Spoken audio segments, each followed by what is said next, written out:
valores bajos de esta se ve traducido en eventos adversos. Entonces, se ha asociado con la sobrevida de adultos mayores. Esto quiere decir que han habido estudios de tipo longitudinal en las cuales la velocidad de la marcha ha disminuido, se ha asociado a un incremento en la mortalidad de adultos mayores. Y por ejemplo, un valor de la velocidad de la marcha de menos a 0.70 metros por segundo, también se ha referido que incrementa el riesgo de eventos adversos en adultos mayores, como por ejemplo es caídas, discapacidad, una mayor probabilidad de institucionalización y desde luego muerte. Y podemos ver otro valor aquí de menos de 0.15 metros sobre segundos, que es un valor aún todavía más bajo de la velocidad de la marcha. Vamos a ver ahorita que es justamente del punto hacia donde vamos, de cuál sería el mejor valor para poder nosotros considerar a partir del mismo que el paciente pueda, el adulto mayor pueda presentar una mayor probabilidad de eventos adversos. Vemos aquí 0.15 metros por segundo es indicativa de una alta dependencia en los adultos mayores. Y un tema o un par de temas que son muy relevantes en la actualidad es el que se relaciona, como ya vimos en una plática previa, el tema de la sarcopenia, el tema de la fragilidad en el adulto mayor. Tanto así que en este caso la velocidad de la marcha se ha considerado como un criterio para poder diagnosticar ambas entidades. Entonces hay una importancia sin lugar a dudas en cuantificar a la velocidad de la marcha. Ahora bien, ¿por qué situarnos en velocidad de la marcha como una buena medida de desempeño físico para tratar de tener riesgos que nos indiquen de alguna manera una mayor probabilidad de eventos adversos? Pues la evaluación de velocidad de la marcha es relativamente fácil de llevarse a cabo, consume poco tiempo y es factible de realizarse, entre otras cosas, en la práctica médica ambulatoria. En un consultorio, contar con él sería prácticamente lo que necesitaremos en principio. Y aparte también se ha documentado que la velocidad de la marcha puede ser modificada por diversas características, como por ejemplo sexo, edad, grupo étnico, talla, fuerza y extremidades. Luego entonces, bueno, esto también no es un tema nuevo, pero sí lo que vengo en esta parte a mostrarles es que hay propuestas diversas en relación a cuál es el valor de la marcha, en este caso que debe o se ha propuesto como el ideal para poder en este caso diagnosticar adecuadamente condiciones adversas. Y al respecto, pues no hay un consenso en relación a qué puntos de corte utilizar para definir concretamente a la velocidad baja de la marcha, caracterizada básicamente como lentitud, es así como se ve referido en la literatura. Y aquí les muestro de manera muy breve, este es un estudio de cohorte realizado por Pili y colaboradores, en el cual nosotros podemos observar que a lo largo ya de varios años se han realizado publicaciones centradas en tratar de documentar el valor de la velocidad de la marcha. Entonces, como ustedes verán aquí, esto es básicamente una representación de valores de las medias de velocidad de la marcha en diferentes comunidades, en diferentes poblaciones, en las cuales, bueno, podemos ver una amplia variabilidad en la misma, ¿no? Que por una parte está relacionada desde luego a las condiciones inherentes a la población que estamos nosotros considerando, ciertamente, que puede explicar una parte de esa variabilidad, pero también otra parte puede ser explicada por la manera en la que se evalúa. Por ejemplo, se ha considerado nosotros específicamente para este estudio, se consideró una velocidad de la marcha para una caminata de 4 metros, pero se han descrito de manera diversa distancias que van desde los 2 metros hasta los 11, 12 metros. Entonces, esto de alguna manera también podría estar dificultando la comparación entre diversas poblaciones al momento de que nosotros queremos situarnos y saber en qué punto deberíamos de estar. Entonces, esta situación viene, dado la importancia que tiene por sí misma la velocidad de la marcha, porque por sí sola se ha considerado como un factor de riesgo para diversos eventos, y también de manera conjunta para dos condiciones tan importantes como sarcopenia, como lo es también la fragilidad. Nosotros nos preguntamos cuáles son los puntos de corte para clasificar a los adultos mayores mexicanos con lentitud de la velocidad de la marcha, es decir, a partir de qué valor nosotros podemos decir que un adulto mayor tiene una velocidad baja y que tiene una mayor probabilidad de presentar algún evento adverso. Entonces, el objetivo fue de este estudio identificar diferentes puntos de corte para definir lentitud de la velocidad de la marcha en adultos mayores mexicanos a partir de dos estrategias, a través del uso de percentiles y a través del uso de puntuaciones Z.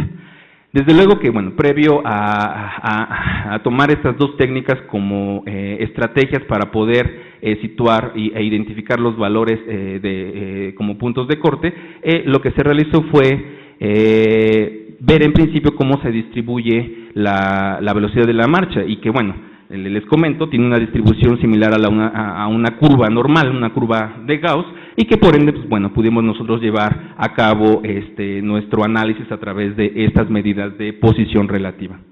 Entonces, el diseño de estudio fue a través de un estudio transversal con datos obtenidos de la Encuesta Nacional sobre Salud y Envejecimiento en México en 2012, la ENACEM, y los criterios que nosotros consideramos fue adultos mayores, tanto del sexo masculino como del femenino, de 60 años y más, y excluimos a todos aquellos que no contaran con los datos para la talla y desde luego para la velocidad de la marcha, ¿no? En el sentido de que, bueno, vamos a ver ahorita que la talla tiene un efecto significativo en relación a los diferentes puntos de corte.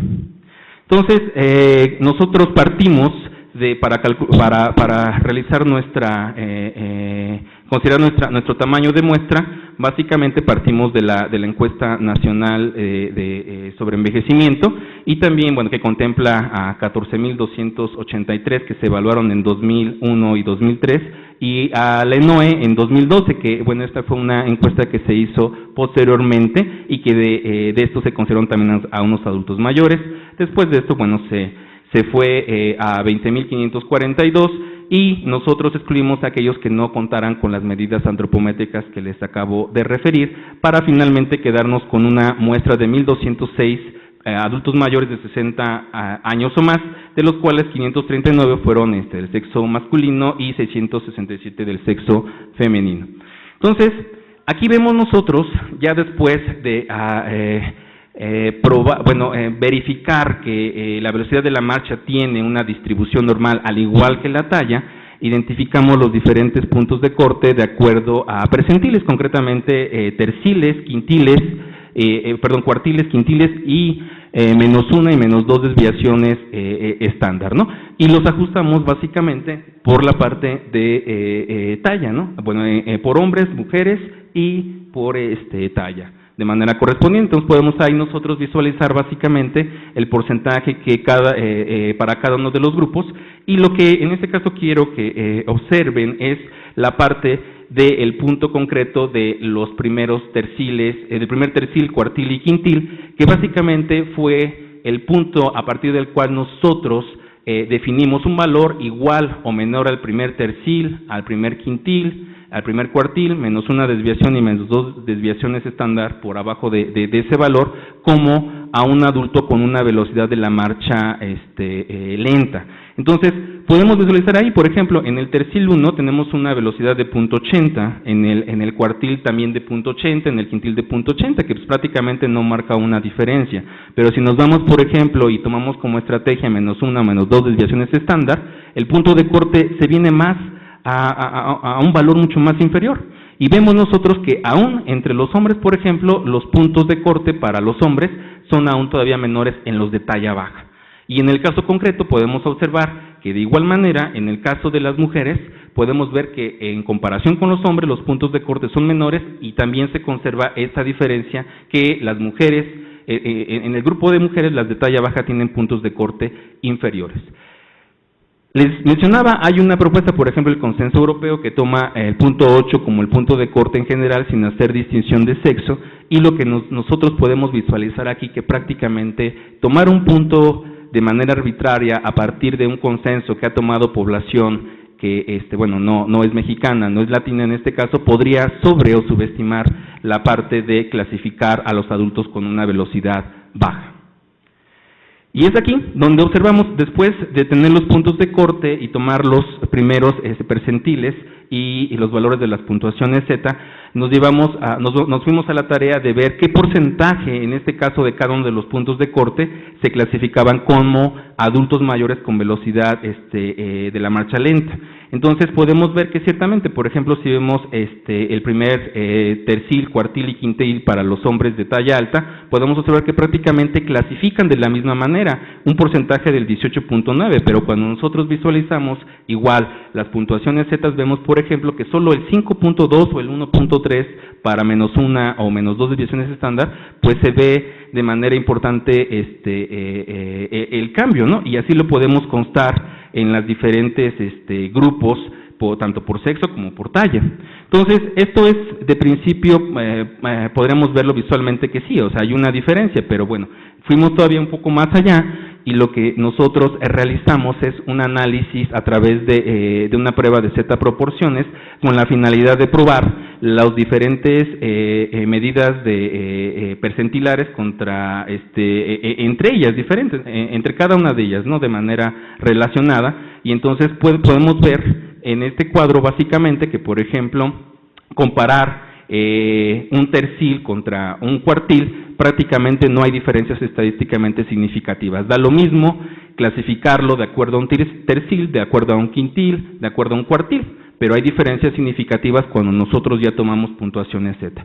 Ahora bien, podemos visualizarlo así en diferentes puntos y básicamente concretar y decir que hay una diferencia más notable cuando se lleva a cabo esta determinación a través de percentiles en comparación con puntuaciones Z, tanto en el caso de hombres, tanto como en el caso de mujeres.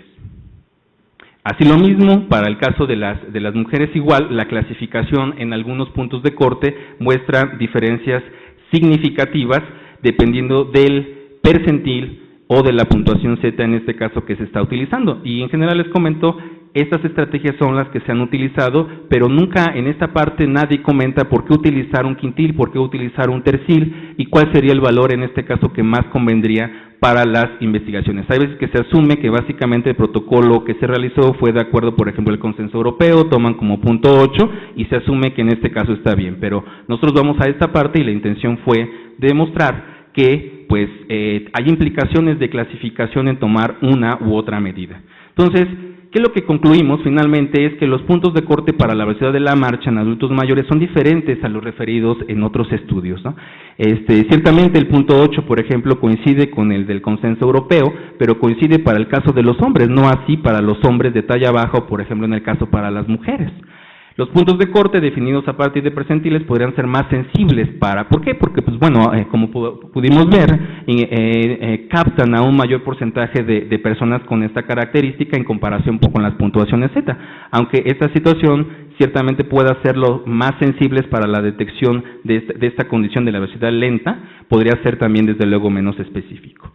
Es necesario relacionar los diferentes puntos de corte con condiciones adversas a la salud, es decir, nosotros ya situamos en primera instancia que tomar un punto de corte de acuerdo a una estrategia o es más entre los mismos percentiles es diferente, pero no basta con eso. Ahora en esta parte hay que definir eventos adversos y relacionar los puntos de corte ya considerados para ver qué nos están diciendo, de qué manera se traduce, cuál sería en este caso el mejor punto de corte. A lo mejor, bueno, quiero pensar que podríamos en algunas condiciones determinadas del adulto mayor tomar terciles, cuartiles, quintiles. En esta parte, desde luego, esto que hemos hecho no lo contesta, pero pues está la puerta abierta para que se hagan estudios con la finalidad de poder identificar estas condiciones. Entonces, tomar un punto de corte de manera arbitraria sin considerar las características de la población podría limitar la detección de adultos mayores con lentitud de la velocidad de la marcha. Hay que considerar concretamente hacer esta misma estrategia no solo, por ejemplo, para la velocidad de la marcha, ya se comentó, por ejemplo, la fuerza de presión, como por ejemplo lo es la masa muscular. Somos diferentes y tenemos nosotros que considerar puntos que de alguna manera nos permitan decir algo en relación a nuestra población, más que tomar los referidos en otras poblaciones. Gracias. Muchas gracias. Tenemos, déjenme ver, 7 minutos para preguntas y luego salir corriendo porque luego viene la siguiente mesa. Sí, adelante.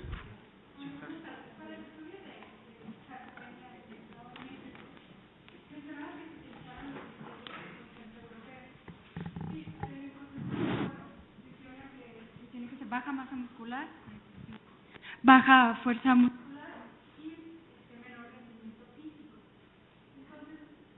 que sí se utilizaron cuáles fueron los puntos de corte que cada una, o si solamente utilizaste para definir sarcopenia la masa muscular, ¿cuál fue el punto de corte para la masa muscular?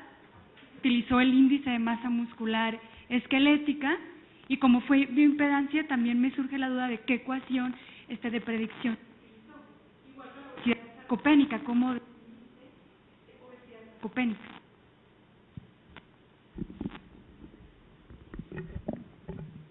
Sí, bueno, mira, el estudio más completo realmente sí contiene los puntos de corte. Desafortunadamente no los traigo a la mano. Vengo en representación de la doctora y si quieres te puedo proporcionar el correo para que te dirijas directamente con la doctora Ana María o la doctora Maya y que te puedan enviar esa información.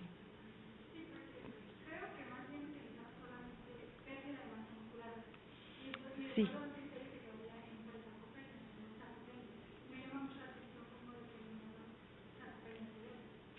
Okay.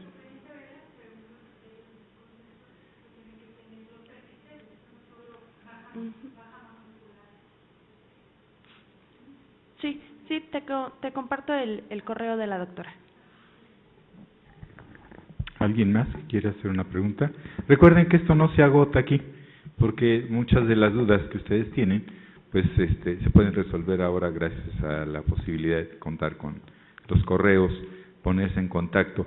De hecho, estos son los espacios en los cuales lo que venimos es a exponer para que después todas las dudas se puedan resolver mediante las otras instancias, ¿no? Pero que además, para los que somos legos en el asunto, y yo me considero un lego, no soy especialista en el área de medicina, soy economista, soy sociólogo, soy pedagogo, pero no saben ustedes lo que uno aprende, aunque sea pues tangencialmente lo que ustedes piensan que uno pueda llegar a captar sobre esto, es más de lo que se imaginan. Y esto es precisamente la idea del Congreso, que nosotros podamos intercambiar puntos de vista, metodologías, en la solución de problemáticas que son semejantes, en donde uno dice, bueno, pues todo esto se puede hacer a través de estudios. Pues sí, pero ¿qué significa, por ejemplo, económicamente el atender una población con problemas de sarcopenia? ¿Cuánto cuestan, por ejemplo, no? ¿Qué problemas sociales acarrea una enfermedad de este tipo, etcétera? Entonces ahí es cuando empezamos a ver que todos estamos involucrados en una misma problemática. Pues les agradezco mucho su atención y pasaremos a entregar los reconocimientos de nuestros muy, muy brillantes expositores de esta mesa. Para Blanca Estela Fernández García y María Esther Lozano Dávila.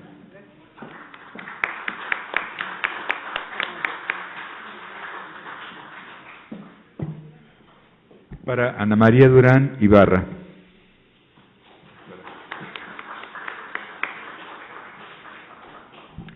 Para Loredana Tábano Colaisi.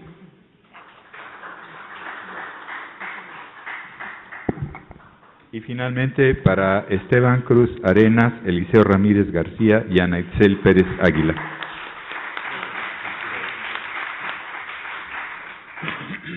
Pues muchas gracias. Por favor, los que quieren continúen y yo me despido de ustedes.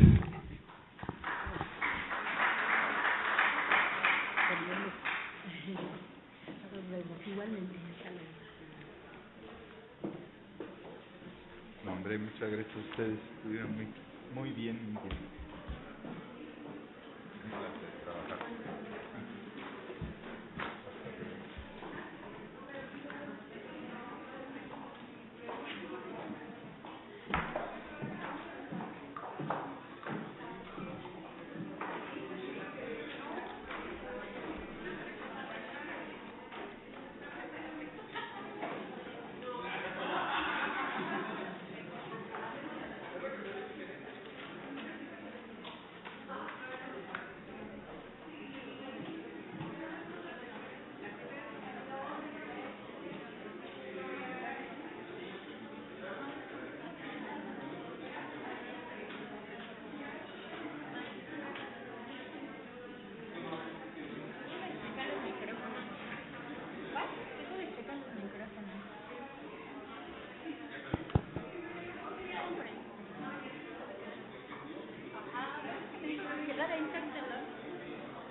Pero estos no se pueden desprender, ¿verdad?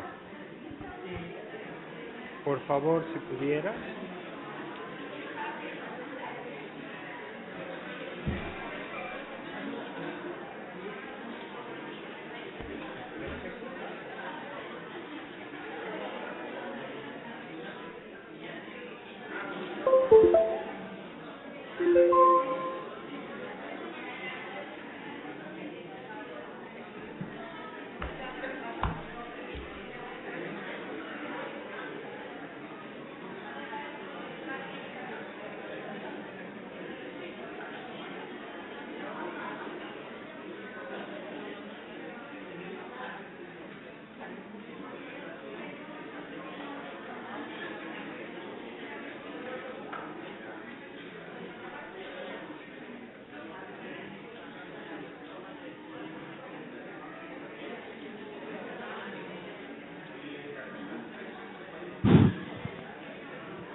programa es una hora. Es de 4:30, sí, es una hora. 50 minutos se puede ver a la gente para ver. Sí, claro, 50. Entonces, si acabo antes, pues es suficiente.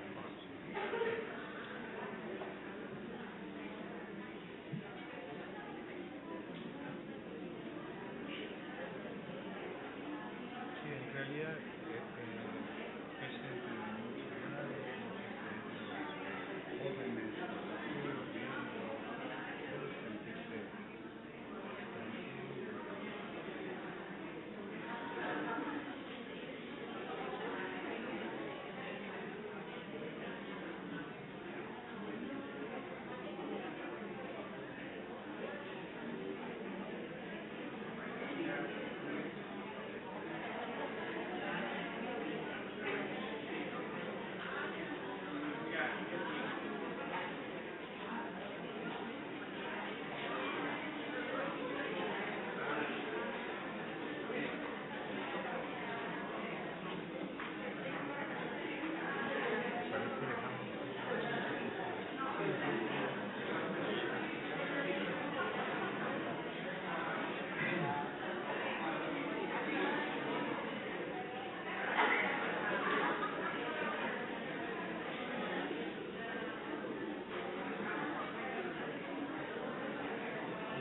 Buenas tardes.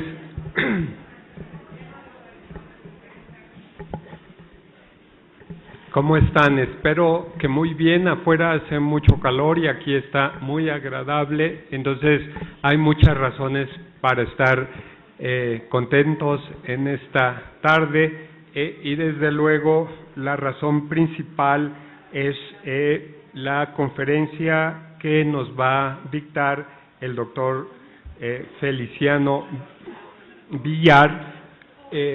Ustedes ven el título ahí de la conferencia magistral, gracias. Así que no la repetiré, me presento yo más bien. Mi nombre es Javier Nieto Gutiérrez, soy el director de la Facultad de Psicología de nuestra universidad y es un gran gusto ver el éxito de este excelente congreso. Leeré a continuación una muy breve semblanza curricular de Feliciano, del doctor Villar. Él es profesor del Departamento de Psicología Evolutiva y Educación de la Universidad de Barcelona, que es una de las universidades más prestigiosas de la península ibérica, de Europa y del mundo de habla hispana también. Es director del máster de psicogerontología, que es un programa, por supuesto, muy exitoso, y él obtuvo el doctorado por la Universidad de Barcelona. No le pregunté el año, pero se ve que fue muy recientemente porque es un profesor muy joven.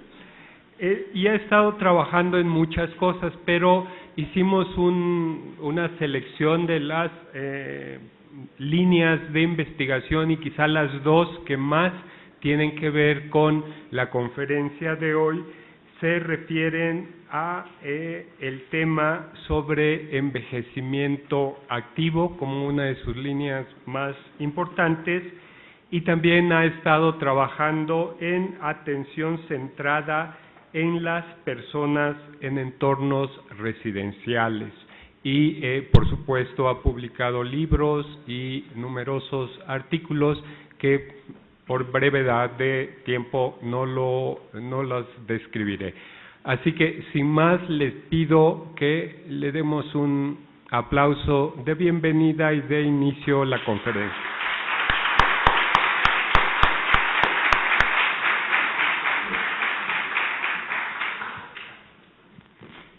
Hola, buenas tardes por estar aquí. Buenas tardes, gracias por estar aquí. Para mí es un verdadero honor y un placer estar en la que quizá es la primera institución seguro educativa de México y una de las punteras en Latinoamérica. Como decimos en mi país, para esto es una pasada dar una conferencia aquí. Y bueno, después de la presentación yo espero simplemente estar a la altura de esta gran responsabilidad. En primer lugar, me gustaría agradecer, como es de justicia, tanto a la UNAM como sobre todo al SUIEP, la invitación que me cursaron para estar aquí hoy, y especialmente a la coordinadora del SUIEP, Verónica Montes de Oca, que ha sido la máxima responsable, para bien o para mal, de que esté aquí hoy. Espero que sea para bien. Siempre que uno habla de envejecimiento, de gerontología, muchas veces las primeras diapositivas que uno pone es sobre justificando la importancia de los mayores y del envejecimiento basándose en argumentos demográficos. Y es cierto. Como sabemos, pues existe el proceso de envejecimiento poblacional que afecta a todas las regiones del mundo y que, en cierta manera, justifica el interés del tema. Aunque yo creo que, con permiso de mis compañeros los demógrafos, deberíamos ir incluso un poco más allá y ver que, además de esta revolución demográfica de los mayores, hay una segunda revolución que también debemos reconocer, y aquí en este congreso yo he visto muestras palpables, y es que los mayores ya no son lo que solían ser. Estamos asistiendo no solamente a un aumento cuantitativo del número de personas mayores, sino también a un cambio cualitativo en el tipo de personas que constituyen las nuevas generaciones de mayores. Nuevas generaciones que están mejor formadas que en el pasado. Esto es muy importante, es una variable que en numerosísimos estudios de tipo social y psicológico es predictora de cosas muy buenas, la formación. Probablemente son personas que van a disfrutar de más años de salud que las generaciones precedentes. Es decir, estamos asistiendo a unas generaciones de personas mayores que pues vivieron el 68, aquí en México, por ejemplo, que el país lucharon contra la dictadura, los cuales pues les gustan los Doors y Jimi Hendrix, o sea que mucho cuidado, que quizá estamos equivocados con ellos. Así, estos estereotipos tradicionales de las personas mayores, pues que las dibujan como un colectivo, ahí ustedes lo ven, ¿no? Pues como improductivo, incapaces de aprender, donde la mayoría de ellos pues están aislados socialmente. Si bien es cierto para una parte del colectivo, no es cierto como denominador común de las personas mayores. Es decir, tenemos que empezar a superar esto que podríamos denominar una narrativa del declive, de la vejez como un periodo de la vida con un deterioro irreversible que afecta a todos los ámbitos, no solamente al en el cual pues probablemente sí que deterioro objetivo. En la conferencia, en la primera conferencia nos han hablado de ello, sino muchas veces extendemos esta idea del declive a las dimensiones sociales y psicológicas cuando probablemente pues no sea del todo correcto, ¿no? Entonces, quizá, ven ustedes aquí la imagen tradicional, un proceso que es el reflejo en espejo de los primeros años de la vida, como un proceso de declive. Frente a esto, pues, en los últimos años, esto no es nuevo, se está empezando a hablar pues de una visión más optimista de la vejez, ¿no? Una visión que se produce gracias a que, bueno, se ha venido reconociendo que no solamente los factores biológicos determinan estos últimos años de la vida, sino que la vejez es esencialmente, además de un proceso biológico, es esencialmente un fenómeno cultural. Somos mayores porque vivimos en un entorno cultural que lo posibilita. Sin este entorno cultural, que incluye los avances en materia de salud, en prevención de enfermedades, en hábitos higiénicos, etcétera, probablemente no llegaríamos a ser mayores. Siempre le digo a mis estudiantes, probablemente en la selva no hay leones mayores, porque se los comen antes, mueren antes. En cambio, los seres humanos tenemos la ventaja de, gracias a estos avances culturales, gracias a estos instrumentos que nos proporciona nuestra cultura, de poder sumar cada vez más años a nuestra vida, años de mejor calidad. Después lo ven en la importancia también de los factores personales, de cómo uno aborda estos últimos años de la vida. Cuestiones como la adaptación, la resiliencia son importantes. Todo ello conduce a que podamos mirar la vejez con un relativo optimismo, donde más allá de únicamente pensar en aspectos de tipo rehabilitador, pues podamos pensar también en la prevención e incluso una parte también sustantiva de los años de la vida. No sé si es mejor que hable con este micro.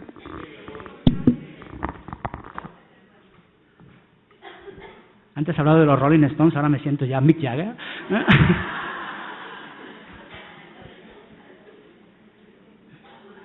Entonces, esta revolución o este cambio en la manera de entender el envejecimiento ha venido de la mano de la aparición de una serie de conceptos desde diferentes disciplinas científicas que permiten comprender y estudiar el envejecimiento desde esa óptica más positiva. En este sentido, hay varios conceptos que van en esta línea, y me gustaría presentar al menos 3 de ellos y ver o proponer un cuarto. Y ver en qué sentido este cuarto concepto, que es el que da título a la conferencia, que es el concepto de generatividad en la vejez, puede ayudar, o al menos esa es mi opinión, a superar algunos de los límites de otros conceptos que ya tenemos y que se han usado, algunos de ellos con mucho éxito, para comprender, para estudiar esta visión, digamos, más positiva del envejecimiento. El primero de ellos es el concepto de envejecimiento satisfactorio, que quizá históricamente fue el primero.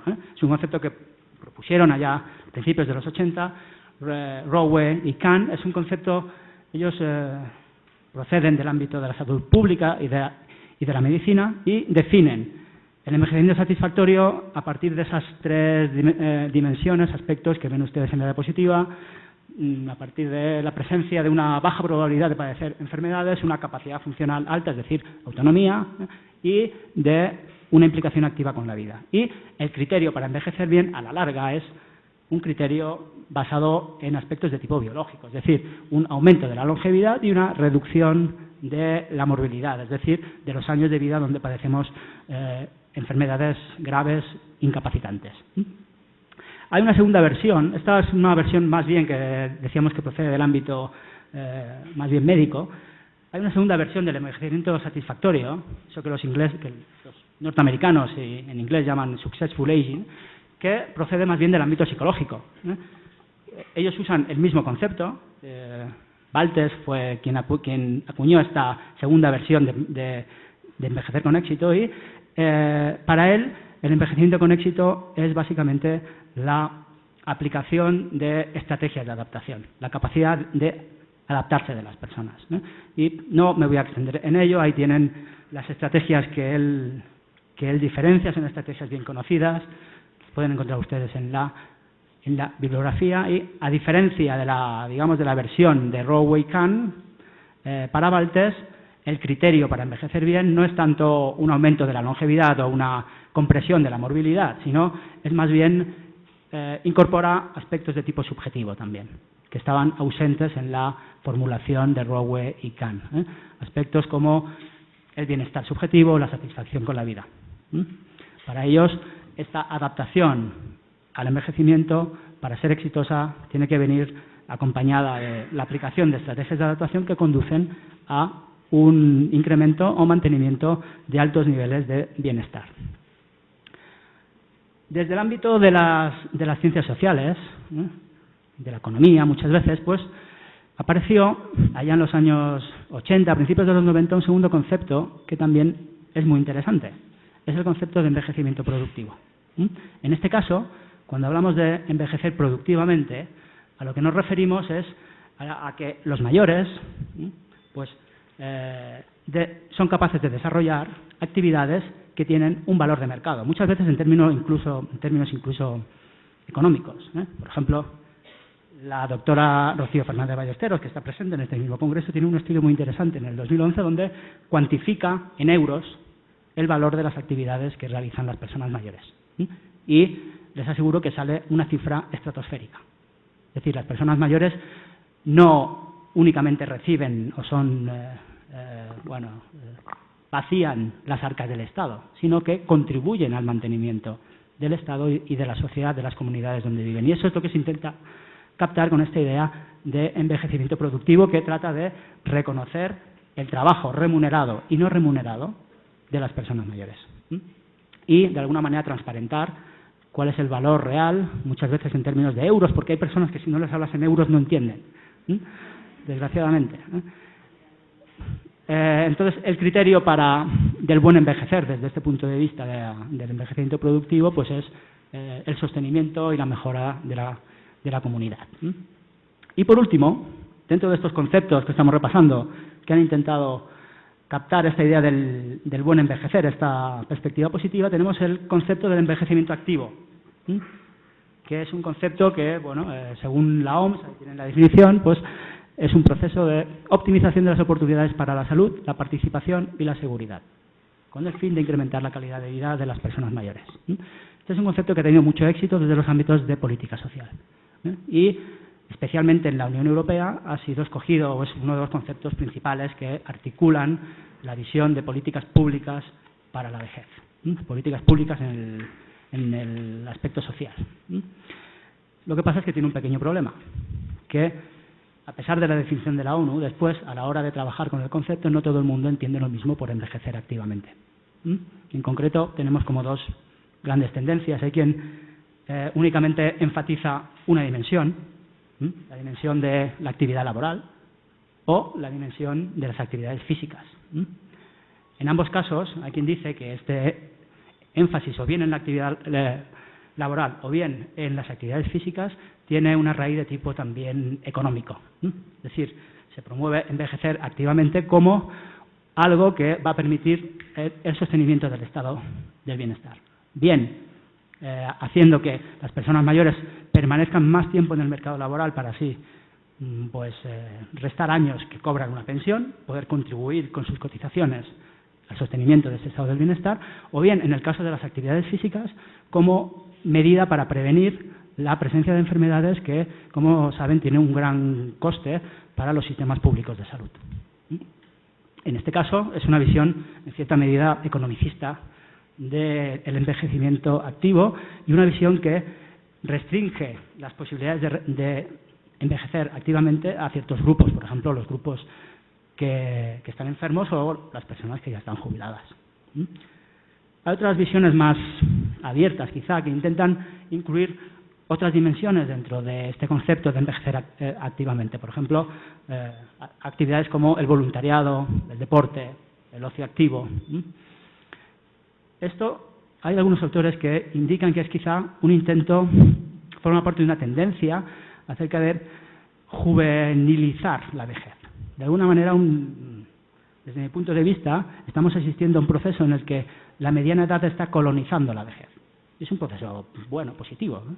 En el que a las personas mayores muchas veces se les exige, o ellos quieren, seguir con estilos de vida que tradicionalmente habían sido propios de la mediana edad, ¿no? Y que gracias a los avances, especialmente en materia de salud, pues pueden seguir realizando cuando uno es mayor. Desde el punto de vista, por ejemplo, de los patrones de consumo, de los hábitos de consumo, esto es algo bastante claro, yo diría. Nuevamente, incluso en esta visión multidimensional, bueno, tiene ciertos problemas, por ejemplo, ¿qué es eso del ocio activo? ¿No? ¿Qué es ocio activo y ocio pasivo? Hay quien dice, bueno, ocio pasivo pues es los mayores que se pasan viendo la televisión todo el día. Pero bueno, tampoco hay cosas en la televisión que yo creo que son bastante activas. Hay otras que no, por desgracia, pero uno puede,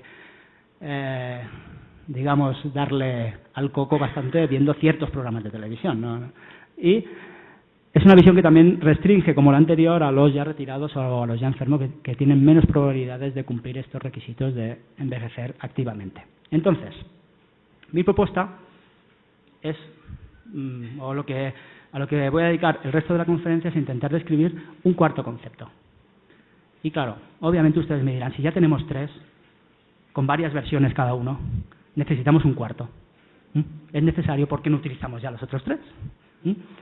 Pues yo voy a intentar argumentar en qué sentido este nuevo concepto, que es el concepto de generatividad en la vejez, es un concepto que acuñó este señor que ven aquí, se llama Erik Erikson, probablemente muchos de ustedes le conocerán. Este señor era psicoanalista y aunque el concepto lo acuñó él, probablemente el desarrollo del concepto tiene muy poco que ver con las formulaciones iniciales ericksonianas que están, decíamos, en un marco más bien psicodinámico. Entonces voy a intentar argumentar en qué sentido utilizar el término de generatividad en la vejez puede ayudarnos a avanzar en la comprensión y en la explicación de esta idea de buen envejecer. Y, desde mi punto de vista, tiene alguna ventaja respecto a los conceptos que ya hemos repasado. Son envejecimiento satisfactorio, envejecimiento activo y envejecimiento productivo.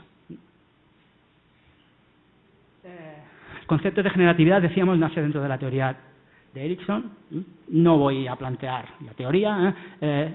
Erikson vincula la generatividad a la mediana edad y nuestra propuesta es que esta revolución en las formas de envejecer hace que la generatividad también tenga mucho sentido en la vejez, debido a, como hemos dicho, esta idea de que muchas personas mayores pues están mejor formadas, están motivadas para seguir haciendo cosas, tienen mejor salud que en el pasado.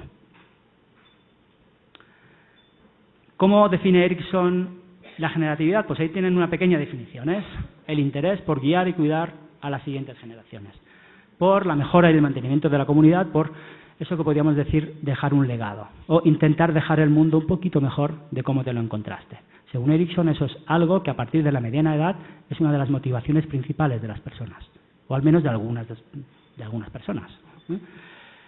Desde mi punto de vista, este concepto de generatividad en la vejez tiene dos aspectos que resultan muy interesantes y que probablemente no son recogidos de manera, a mi juicio, satisfactoria por los anteriores conceptos que he repasado. En primer lugar, el concepto de generatividad enfatiza una visión de desarrollo, que ninguno de los tres conceptos anteriores enfatiza, al menos en la misma medida. Y en segundo lugar, y esto recoge también el título de la conferencia, a partir del planteamiento de la generatividad en la vejez podemos tener más fácil llegar a un estudio interdisciplinario del envejecimiento. No desde el ámbito de la salud, no desde la psicología, no solamente desde la economía, sino algo que pueda englobar y encontrar conexiones entre disciplinas diversas. Ahora voy a dedicarme a argumentar brevemente cada uno de estos dos puntos. Respecto al primero de ellos, la noción de desarrollo es un aspecto central en la teoría y en el concepto de generatividad en la vejez. Erikson, la teoría de Erikson es una teoría de cómo las personas nos hacemos mejores o adquirimos competencias a medida que nos vamos haciendo mayores. En mi opinión, la generatividad se relaciona con el desarrollo al menos de dos maneras diferentes. Y lo vamos a ver con el siguiente gráfico.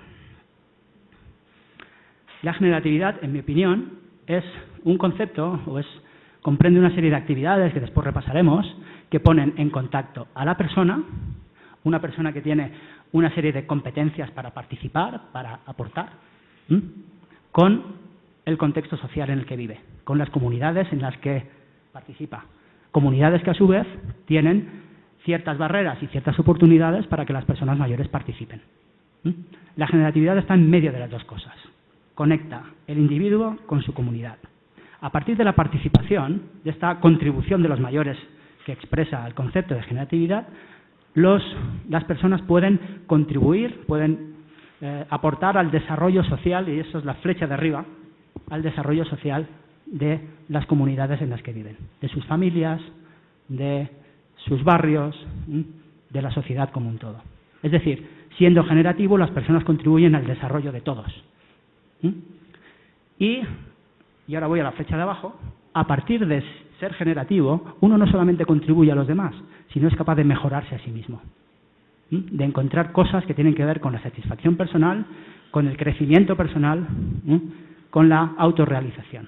Es decir, la generatividad, en mi opinión, expresa muy bien eso que los norteamericanos llaman un escenario win-win, ganar-ganar. O sea, es bueno para mí y es bueno para los demás.